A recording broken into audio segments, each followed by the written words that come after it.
Carl, I know that your father was a great influence on you. He caused you to study literature. Did this cause you to go into acting or become interested in acting? Well, I think my love for literature, my love for words, my love for stories, and especially the power of words to tell the actual stories of people, I think that ultimately led me in this direction. My father was, both my parents were pretty incredible individuals. They were Jamaican immigrants, and they had a tremendous respect and love for education. So all of us, I have three sisters, we were all encouraged not only to pursue an education to get our degrees, but more importantly to make education an ongoing part of our lives.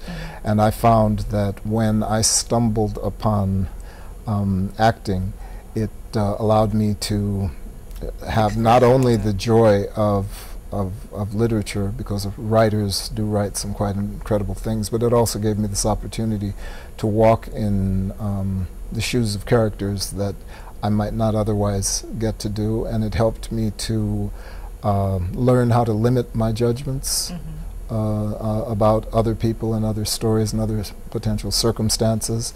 I think it's been responsible for opening me up as a person, and I would never have thought early on that it was where I was going to go, but having found it, it has been a true joy in my life, and something that I continue to want to just try and do a better and better job, which is why this particular play that we're doing now, this Cormac McCarthy piece.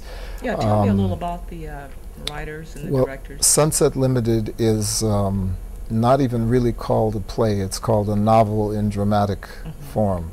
And the writer Cormac McCarthy is a wordsmith, is actually not doing him justice. I think he's a very, very amazing writer, and he set out dialogue, I think, between both sides of the human heart, and between people who have a belief in a higher power and people who believe that we have what we have now.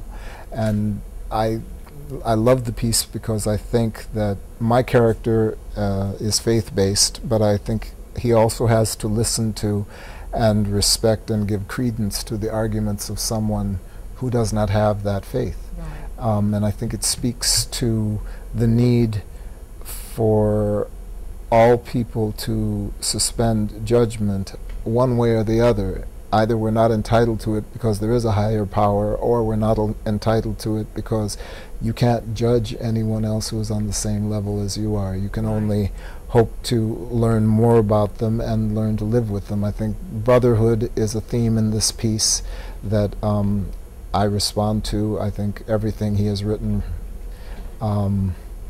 leads one in that direction, no matter what one believes. I saw the play and I felt the same way.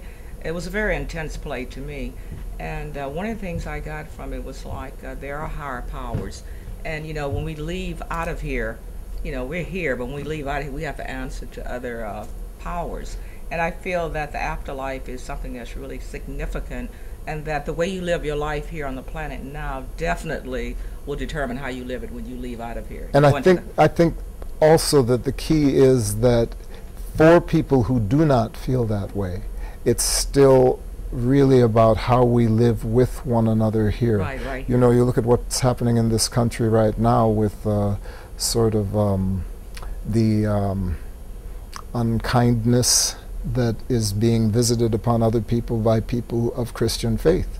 And you have to question if that is truly something that a person of faith should be doing. I think you know, we all need to be re-examining ourselves on a daily basis and trying to boil things down to the simplest level they can be, and that to me is brotherhood, one heart to another.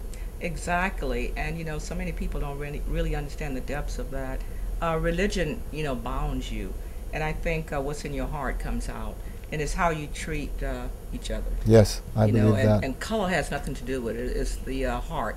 And so once you feel that way, you're able to treat everybody right because you want to be treated right. Absolutely. And that's a principle that I think we all can share or should share.